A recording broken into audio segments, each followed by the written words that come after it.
In this video, I'm gonna share with you 5 ways you can properly use your credit card so you can avoid bad debt and you can build up your credit score. So if that sounds interesting, let's get right into it. So credit cards are like tools. And just like any tool, there's a right way to use them and there's a wrong way to use them. And if you use credit cards properly, they can really help you build your financial future. But if you use them incorrectly, they can really severely impact your stress levels and they can put you under mountains of debt that is really hard to get out of. So with this YouTube channel, my goal is to share everything that I know about personal finance with you guys and also to learn from you and to document myself as I'm going through this awesome journey. Alright, so my first tip is to get a credit card as soon as possible. Beginning to build your credit score early on in your life is crucial. Your credit score is like the report card that banks use to decide whether or not they're gonna lend you the money you need or not, and also at which interest rate. And it's in your best interest to get the lowest interest rate possible because you're gonna end up paying a lot less money if you get for example, a car loan or a personal loan if you get a really low interest rate rather than a very high interest rate.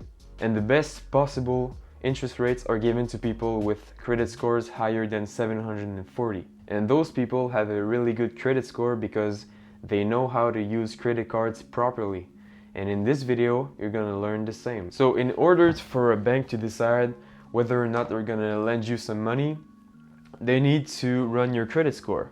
And if you don't have a credit score, maybe because you didn't take out any credit cards during your life, then you're not gonna have any credit history. So really, they're not gonna be able to know if you're gonna repay them or not. So in order for a bank to lend you money, you need to have some sort of credit history. And you achieve that by getting a credit card and having that credit card for months or years. So imagine that you want to get a mortgage for a house, or you want to finance a car, or you want to get a personal loan. All of these things, they require you to have some sort of credit history so that the banks can know if you're going to be able to repay the money they lend you or not. So it's very important to have the best possible credit score. The best possible interest rates are given to the people that have these kind of credit scores. As opposed to the people that have really poor credit scores, they're given the worst possible rates on their loans. So it's in your best interest to get the best possible interest rates for your loans as possible. And you do this by getting a credit card early on in your life, so you have the maximum length of time to build up your credit score and prove to the banks or any other lender that you are able to handle responsibly borrowed money and you will repay them in time. So ideally, get a credit card as soon as you can. So if you're 18, just get a credit card, use it responsibly with the other tips I have in this video, and you're going to be good to go. You're gonna build up your credit score and you're not gonna be any bad surprises when it comes time to get a mortgage or finance a car or something, because you're gonna have actually a really good credit history. Right, the second tip is to always make your payments on time at the end of each month. Credit payment history is the most important of all the 5 components of your credit score. It accounts for 35% of your overall credit score.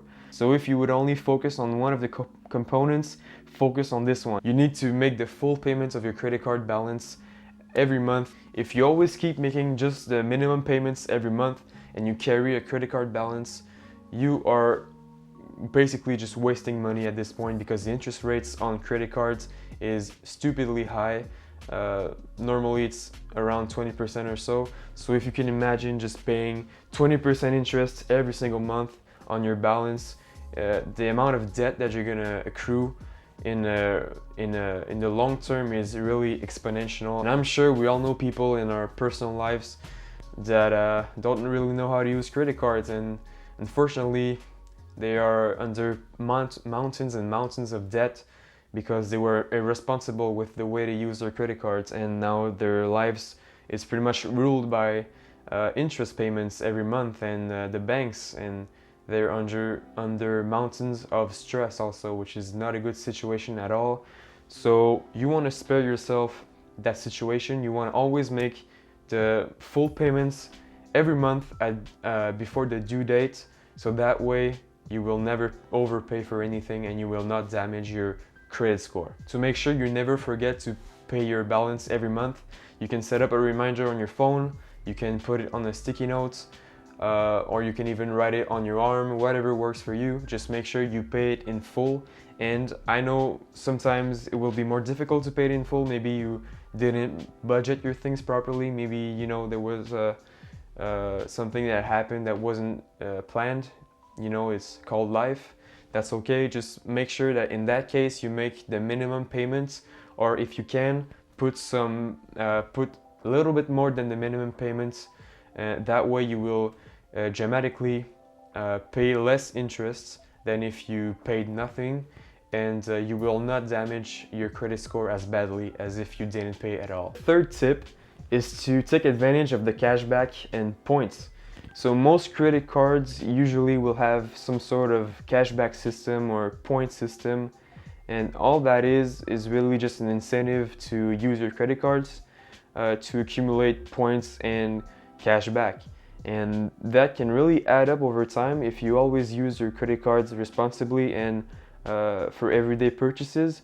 You can actually end up saving quite a bit of money if you pay for groceries, your gas, all of that stuff. You can usually save from 0.5 to 2% of your bills just by using your credit card instead of using a debit card or just cash. So as long as the annual fee of your credit card does not exceed the benefits from the points or the cashback you get every year, then you should keep using that credit card. You know, if the annual fee is really high and you're not getting the cashback you should be getting in accordance to the annual fee, then obviously it's not worth it to keep using that card.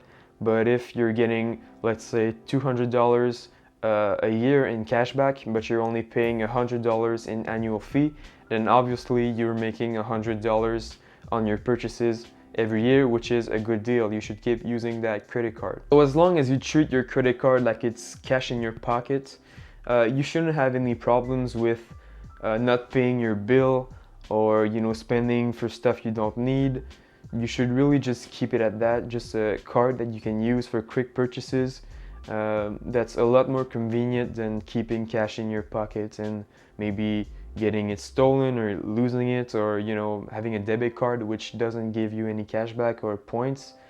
So credit cards are usually like the best way to pay for something if you use them correctly, and you will see that the cashback you accumulate with time is actually really worth having a credit card. Right, my fourth tip is to take advantage of the warranties. Now, most credit cards, they will offer you an extended warranty that goes over the manufacturer's warranty for certain items such as electronics, appliances, and other big, large purchases. And that can really save you hundreds of dollars if you're the kind of person who buys the extended warranty at Best Buy or Staples. You can just forget about those if you pay by credit card, because by default you will get an extended warranty of about 12 to 24 months, maybe even higher if you have a really high-end credit card. So that might be the number one benefit of credit cards that most people don't know about. But if your phone or laptop breaks after the manufacturer's warranty and you bought that item with your credit card, then you can save potentially hundreds of dollars by just calling your credit card company and letting them know that your item breaks and it's within their extended warranties range. It's quite easy to overlook the extended warranty perk of credit cards, but believe me, it can really save you a lot of trouble if you just keep track of it, if you do your research, and if you just keep a note on your phone saying that your credit card has a extended warranty so you don't forget it. Alright, my fifth and final tip is to ask for credit limit increases every 6 to 12 months. This is one of the easiest ways to build up your credit score without doing any work at all. And that's because a component of your credit score is called credit utilization.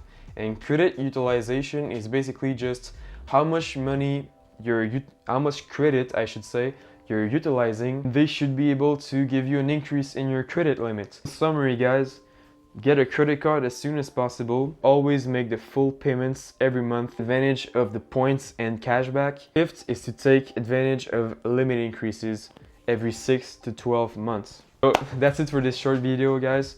I hope you enjoyed it and you got value from it. Please share your thoughts in the comments, and I would love to learn from you guys as well. Thanks for watching, and I'll see you guys in the next one.